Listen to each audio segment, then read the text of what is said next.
අපි දැන් බලන්නේ 2019 පාස් පේපර් එකේ පස්වෙනි ප්‍රශ්නේ ආ කොටස මේ පාඩමෙන් අදාළව තනිකර ප්‍රශ්නය අහලා තියෙන්නේ. බලමු. පාසලකේ ගුරුවරුන්ගේ වාර්ෂික චාරිකාව සැලසුම් කරමින් සිටි පාසලේ ගිණුම් කරන ගුරුවරයා විසින් චාරිකාව සඳහා පහත තොරතුරු ඇස්තමේතු කර ඇත. ගුරුවරයෙකුගෙන් අය කරන ගාස්තුව 1500යි. අපි මේ කියවන ගාම අපි හඳුනා ගන්න පුළුවන් තොරතුරු වෙන කරලා දක්වමු.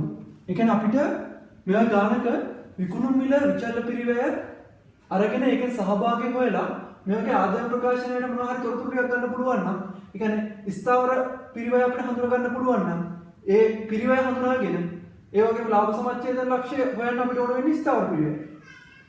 ඒ තොරතුරු අපි මේ ගාන කියවන ගමන් සාරාංශ කරගමු. ගුරුවරයෙකුගෙන් අය කරන ගාස්තුව ඒ කියන්නේ විකුණුම් මිලට සමානයි රුපියල් 1500යි. ආසන 40ක ධාරිතාවක් සහිත එක් බසයක කුලිය බස් එකක කුලිය තියෙනවා රුපියල් 40000යි. එක් බසයක රියදුරු සහ සහායක දීමන බස් එකක රියදුරු සහ සහායක දීමන රුපියල් 2000යි.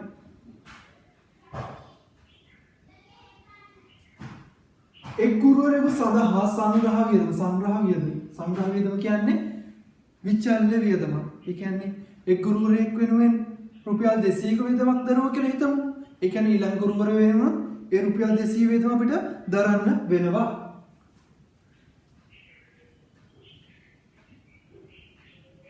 විචල්්‍ය පිරිවැය දීලා නැහැ.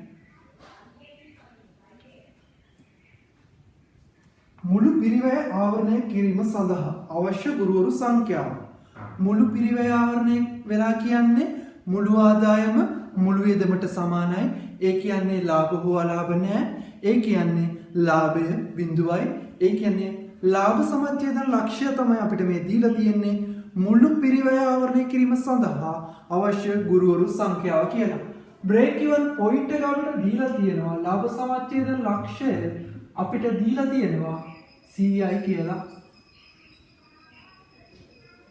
චාරිකාව සඳහා අපේක්ෂිත උපරිම ගුරුවරු සංඛ්‍යාව 120යි.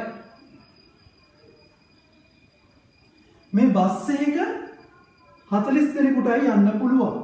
ගුරුවරු 120ක් ඉන්නවා. 120ක් ඉන්නවනම් එක බස් එක 40 නම් බස් රථ කීයක් ඕනේද? බස් රථ 3යි. එහෙනම් බස් රථ සඳහා යන වියදම රුපියල් 40000 වගේ 3 ගුණයක්. හැම බස් රථයකම රියදුරු කෙනෙක් සහ සහායක කෙනෙක් ඉන්නවා. ඒ කියන්නේ රුපියල් 2000 ගානේ තව 3ක්. 40000 වැඩි කිරීම 3 120000යි. රුපියල් 2000 වැඩි කිරීම 3 රුපියල් 6000යි. එකතු වෙනවා රුපියල් 126000යි. මුළු ස්ථාවර පිරිවැය අපි හෙව්වේ. බලමු ගානේ අහලා තියෙන්නේ මොකද්ද කියලා. චාරිකාවේ මුළු ස්ථාවර පිරිවැය. පළවෙනි ප්‍රශ්නෙට උත්තරේ. ගුරුවරයෙකුගේ දායක අපි විකුණුම් මිලෙන් විචල්්‍ය පිරිවැය අඩු කළා දායක හොයනවා. අපිට විචල්්‍ය පිරිවැය දීලා නැහැ. අපි මෙතනින් දැන් ප්‍රයෝජනට ගත්ත නැති එක තොරතුරක් තියෙනවා ලාභ සමච්ඡේදන ලක්ෂ්‍ය. ලාභ සමච්ඡේදන ලක්ෂ්‍යයේදී ආදායම වියදමට සමානයි. ඒ කියන්නේ ලාභය බිඳුවයි. අපි ආදායම් ප්‍රකාශනයක් දාගමු.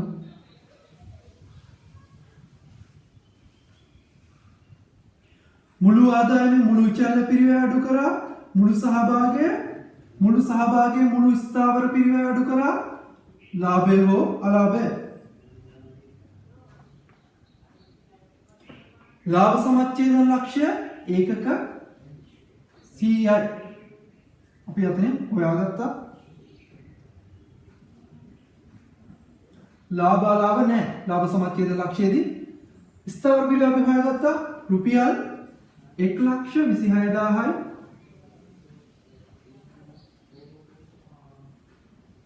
ලාභය බිඳුවක් වෙන්න එහෙනම් සහභාගී කොපමණ සංඛ්‍යාවක් තියෙනවා. සහභාගයෙන් ස්ථාවර පිරිවැය අඩු වුණාට පස්සේ තමයි ලාභය එන්නේ. ලාභය ඇවිල්ලා තියෙන්නේ බිඳුවයි. ඒ කියන්නේ සහභාගය 1,26,000යි.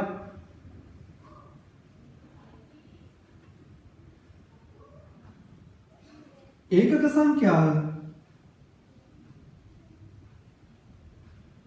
මුළු ආදායම ඉන්නේ ඒකක සංඛ්‍යාව ඒකකයක විකුණුම් මිල 1500න් වැඩි කරාම මුළු විචල්්‍ය පිරිවැය එන්නේ ඒකකයක විචල්්‍ය පිරිවැය අපි දන්නේ නැහැ.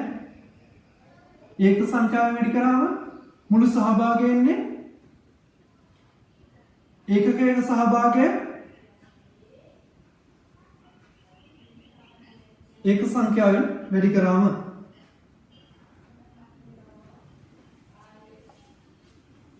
මෙතන පොඩ්ඩක් අපහැදිලියක් පොඩ්ඩක් මෙහෙන් ලියාගමු. බිඳුවයි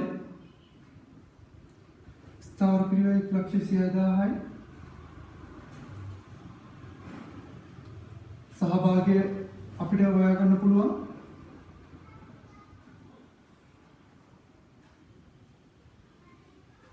රුපියල් 1,26,000ක් ඇවිල්ලා තියෙන්නේ ඒකකයක සහභාගය ඒකක ප්‍රමාණයෙන් ගුණ කරලා. එහෙනම් අපිට හොයාගන්න පුළුවන් ඒකකයක සහභාගය.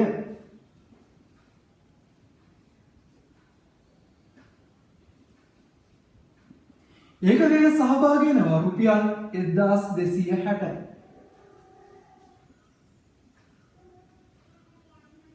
විචල්්‍ය පිරිවැය අපිට හොයාගන්න පුළුවන්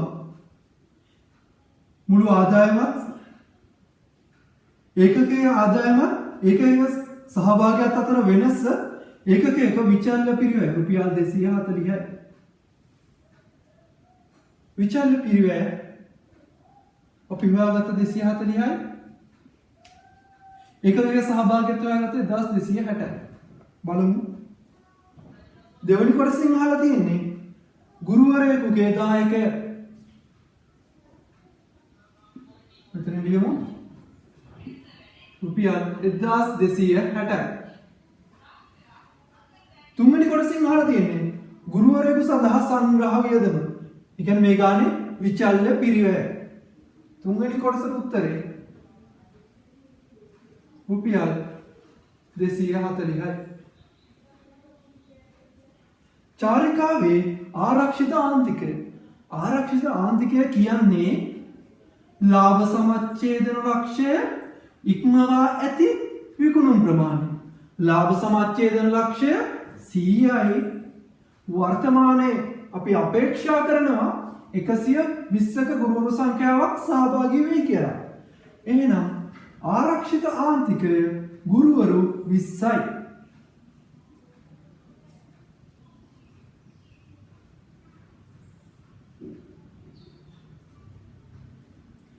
රුපියල් වටිනාකමින් අහලා තියෙනවා.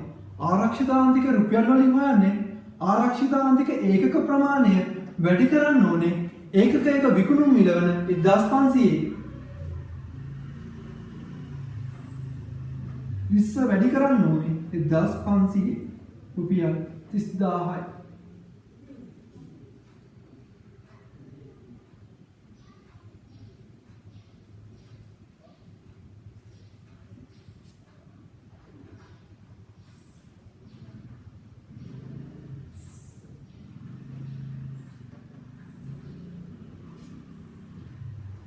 ඊළඟ කොටසෙන් අහලා තියෙන්නේ අපේක්ෂිත උපරිම ගුරුවරු සංඛ්‍යාව සහභාගී වන්නේ නම් චාරිකාවෙන් ලැබෙන අතිරික්තය.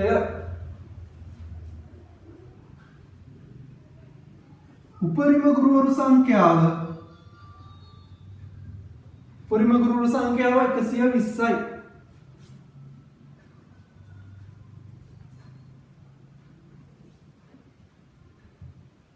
ගුරුවරු 120ක් සහභාගී වෙනවා.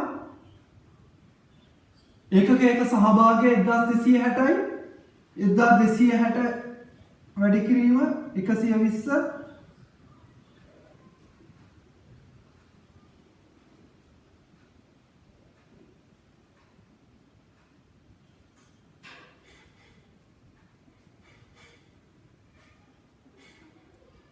1,51,200යි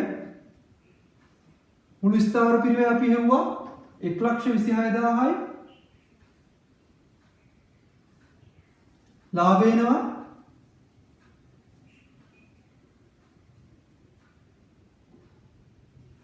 25,200යි රුපියල් පස්වෙනි කොටසට උත්තරේ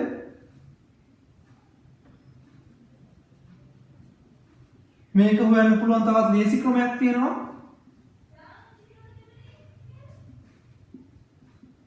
සමච්ඡේදන ලක්ෂය ඒකක 100යි සමච්ඡේදන ලක්ෂයට එද්දී මුළු ආදායම මුළු පිරිවැයට සමානයි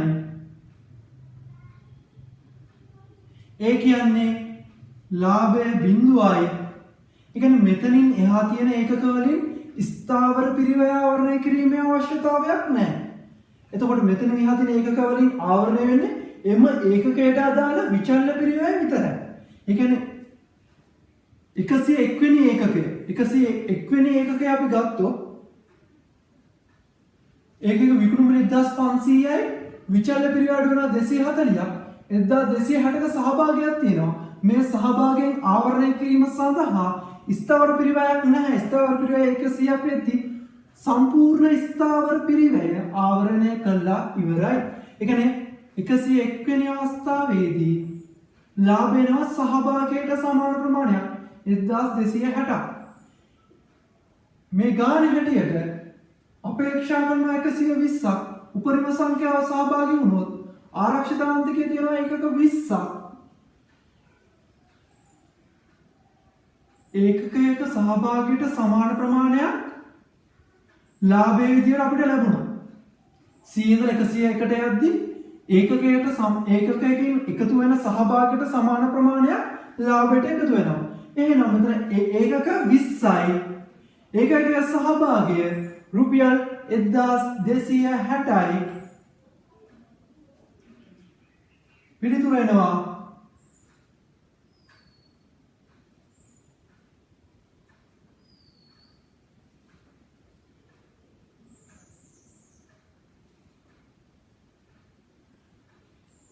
මේ පිළිතුරම එනවා 25,200 රුපියල්. අවසාන කොටස ගුරුවරු 90ක් පමණක් සහභාගී වෙන නම් මුළු පිරිවැය ආවරණය කිරීම සඳහා ගුරුවරයෙකුගෙන් අය කළ යුතු ගාස්තුව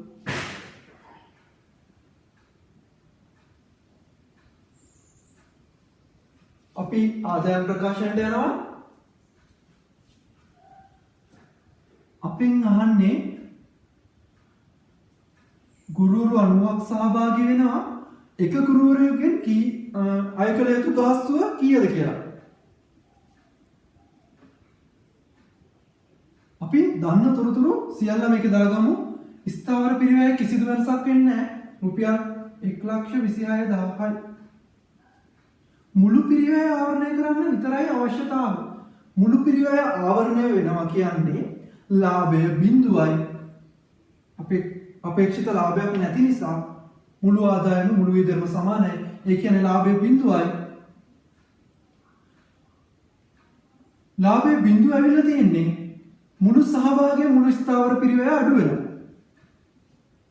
අපිට ස්ථාවර පිරිවැය අපි දන්නවා 1,26,000යි. මුළු සහභාගය හොයන්න පුළුවන් රුපියල් 1,26,000යි.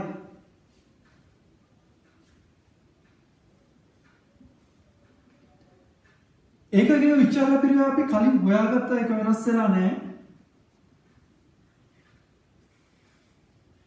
1,26,000ක සහභාගයක් තියෙනවා. මේ රුපියල් 1,26,000 ඇවිල්ලා තියෙන්නේ ඒකකයක සහභාගී ඒකක ගානෙන් ගුණ වෙනවා. අපි මුළු සහභාගය දන්නවා ඒක සංඛ්‍යාව දන්නවා. එහෙනම් අපිට හොයාගන්න පුළුවන් ඒකකයක සහභාගය 1,26,000 බෙදීම 90.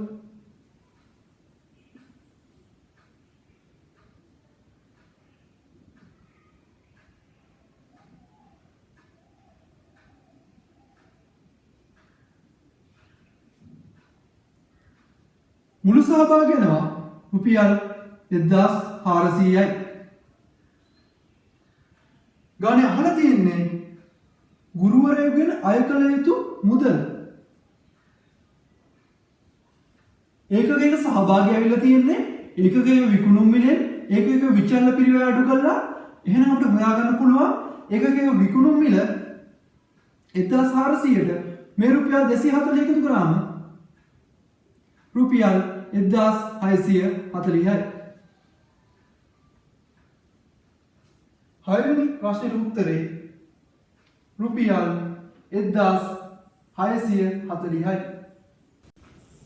2019 ප්‍රශ්න පත්‍රයේ 29 වෙනි ප්‍රශ්නය සමච්ඡේදන ලක්ෂයේදී පහත කුමන ප්‍රකාශන නිවැරදි වේද? පළවෙනි ප්‍රකාශය කියලා තියෙනවා මුළු දායක මුළු ස්ථාවර පිරිවැයට සමාන වේ. මුළු විකුණුම් දෙවැනි ප්‍රකාශය මුළු විකුණුම් ආදායම මුළු ස්ථාවර පිරිවැයට සමාන වේ. මුළු ස්ථාවර පිරිවැය සහ මුළු විචල්‍ය පිරිවැයෙහි එකතුව මුළු විකුණුම් ආදායමට සමාන වේ. ලාභ සමච්ඡේදන ලක්ෂයේදී ලාභ හෝ අලාභ නැහැ. ඒ කියන්නේ ලාභය බිඳුවයි. මුළු දායක මුළු ස්ථාවර පිරිවැයට සමාන වේ. ඒක එකපාරට හිතා ගන්න බැරි නම් ආදාය ප්‍රකාශනයකදී අපි දන්නවා මුළු ආදායමෙන් මුළු විචල්‍ය පිරිවැය අඩු කරා මුළු සහභාගී වෙනවා. ඊළඟට මුළු ස්ථාවර පිරිවැය අඩු කරාට පස්සේ ලාභය හෝ අලාභ වෙනවා. සමච්ඡේදන ලක්ෂයේදී ලාභය නැහැ කියලා අපි දන්නවා. අපි කලින් ගන්න උදාහරණයක් ගමු. 24000යි මුළු ස්ථාවර පිරිවැය මුළු සහභාගී මුළු ස්ථාවර පිරිවැය අඩු කරාට පස්සේ තමයි ලාභය බිඳුවයි කියන උත්තරය ආවේ. එහෙනම් මුළු සහභාගියක් තියෙන්න ඕන රුපියල් 24000ක්. දැන් අපි ආයේ ගාන කියලා බලමු. 29 වෙනි ප්‍රශ්නේ ඒ කොටසෙන් කියන්නේ මුළු දායකය මුළු ස්ථාවර පිරිවැයට සමාන වේ. ඒ කියන්නේ මුළු දායකය මුළු ස්ථාවර පිරිවැයට සමාන වේ. පළවෙනි ප්‍රකාශය හරි. දෙවැනි ප්‍රකාශය බලමු. මුළු විකුණුම් ආදායම මුළු ස්ථාවර පිරිවැයට සමාන වේ. මුළු විකුණුම් ආදායම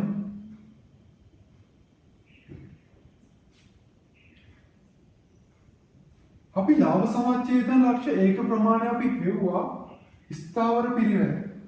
අපි දැනුත් එක්ක ගන්න පුළුවන් ස්ථාවර පිරිවැය බෙදුවා ඒකකයේ සහභාගී රුපියල් 400යි සමච්ඡේදන ලක්ෂය ඒකක 60යි. එතකොට මුළු ආදායම ඒකක 60 දී ඒකේ විකුණුම් මිල රුපියල් 1000යි මුළු ආදායම ඉන්නේ රුපියල් 60000යි. මුළු විචල්‍ය පිරිවැයත් අපි ගමු. ඒකේ විචල්‍ය පිරිවැය රුපියල් 600යි ඒක 60යි රුපියල් 36000යි සහභාගී රුපියල් 24000යි. දෙවන ප්‍රකාශ බලමු. මුළු විකුණුම් ආදායම මුළු ස්ථාවර පිරිවැයට සමාන වේ. මුළු විකුණුම් ආදායම කීයද? රුපියල් 60000යි. මුළු ස්ථාවර පිරිවැය රුපියල් 24000යි. දෙවන ප්‍රකාශය වැරදි. තුන්වන ප්‍රකාශය මුළු ස්ථාවර පිරිවැය සහ මුළු විචල්‍ය පිරිවැය එකතුව මුළු විකුණුම් ආදායමට සමාන වේ. මුළු ස්ථාවර පිරිවැයයි මුළු විචල්‍ය පිරිවැය එකතුව මුළු ආදායමට සමාන වේ. 24000යි 36000යි දෙක එකතුව රුපියල් 60000යි. තුන්වන ප්‍රකාශය හරි. ඒකක ස්ථාවර පිරිවැය ඒකක විචල්‍ය පිරිවැයට සමාන වේ. ඒකක ස්ථාවර පිරිවැය ස්ථාවර පිරිවැය 24000යි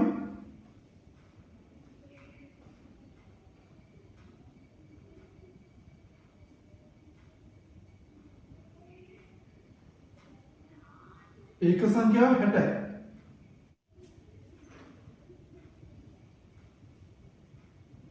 RCI ඒක විචල්‍ය පිරිවැය 600. හතරවෙනි ප්‍රකාශය B එක වැරදි. උත්තරේ A හා C. දෙවෙනි උත්තරේ. අපි ඊළඟට බලමු. තව ප්‍රශ්නයක් අහලා තිබ්බා. 49 වෙනි ප්‍රශ්නය.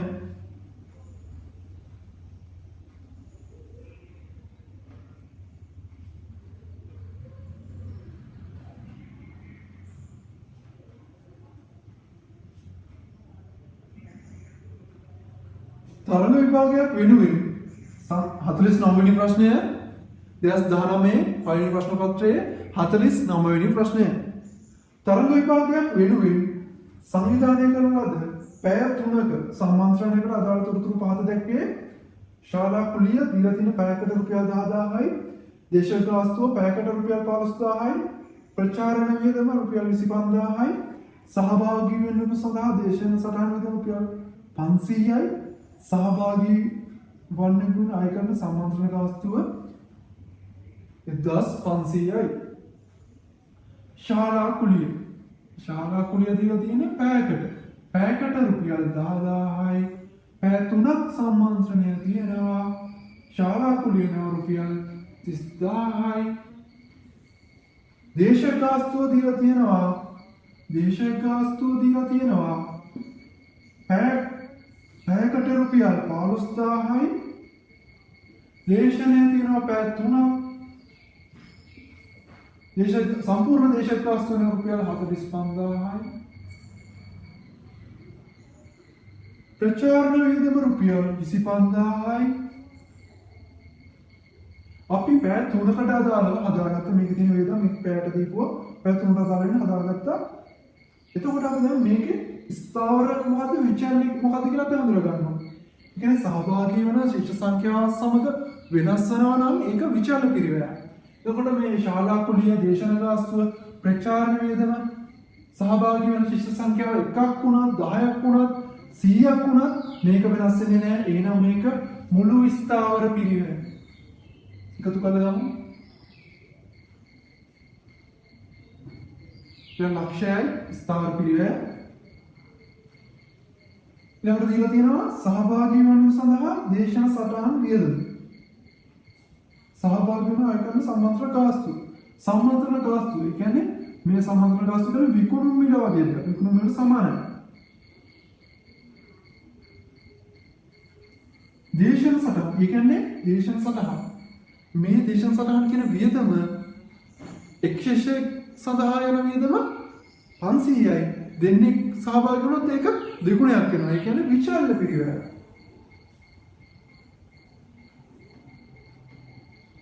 ඒකකයේ සහභාගී අපිට හොයන්න පුළුවන්. ඒකක විකුණුම් මිලේ ඒකක විචාල්‍ය පිරිවැය අඩු කරලා සහභාගී වෙන රුපියල් 1000යි. බලමු අහලා තියෙන ප්‍රශ්න. සහභාගී වන්නෙකුගේ දායකය. ආ කොටසේ උත්තරය රුපියල් 1000යි. ආ කොටසේ අහලා තියෙන ප්‍රශ්නය සම්මන්ත්‍රණයේ ස්ථාවර පිරිවැය.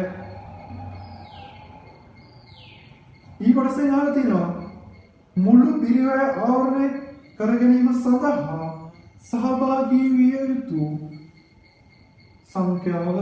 ඒ කියන්නේ ලාභ සමච්ඡේදන ලක්ෂ්‍ය. මුළු පිරිවැය ආවරණය කරගන්නවා කියන්නේ ලාභත් නැහැ අලාභත් නැහැ. ඒ කියන්නේ ලාභ සමච්ඡේදන ලක්ෂ්‍ය. ලාභ සමච්ඡේදන ලක්ෂ්‍ය හොයන්නේ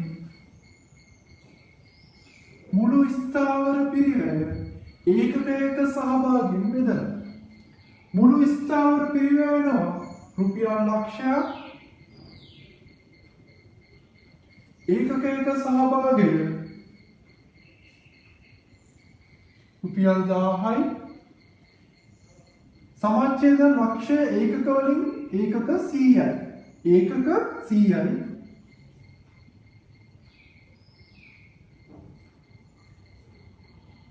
මෙතන ශිෂ්‍ය සංඛ්‍යාව වල තියෙන මේ ඒකක වලින් දක්වම හරි. සමච්ඡේදන ලක්ෂ්‍ය වටිනාකම අහනවා. ඒ කියන්නේ සමච්ඡේදන ලක්ෂ්‍ය රුපියල් වලින් අපෙන්වන්න. සමච්ඡේදන ලක්ෂ්‍ය රුපියල් වලින් හොයන සූත්‍රය තියෙනවා. මුළු ස්ථාවර පිරිවැය ඒකකයක සහභාගී වෙලා ඒකකයක විකුණුම් මිලෙන් වැඩි කරන්න. මේ විදිහට ගන්නත් පුළුවන්. එතකොට එන්නේ ලක්ෂය බෙදනවා 1000න් ඒකකයක සහභාගී 1000 කියන්නේ ඊට පස්සේ ඒක විකුණුම් මිල 1500යි. උත්තරේ නම් 1,50,000යි. ගානේ අහලා නැහැ. ගානේ අහුවොත් මේ විදිහට උත්තරේ ගන්න. තව විදිහකට උත්තරේ ගන්න පුළුවන්. අපි ඒකක ගන්න නෙවෙයි ඒකක 100යි කියලා. ඒකක 100 වැඩි කරා. ඒක 100 වැඩි කරන්න පුළුවන්. ඒකක විකුණුම් මිල 1,500යි. ඒත් උත්තරේ නම් 1,50,000යි.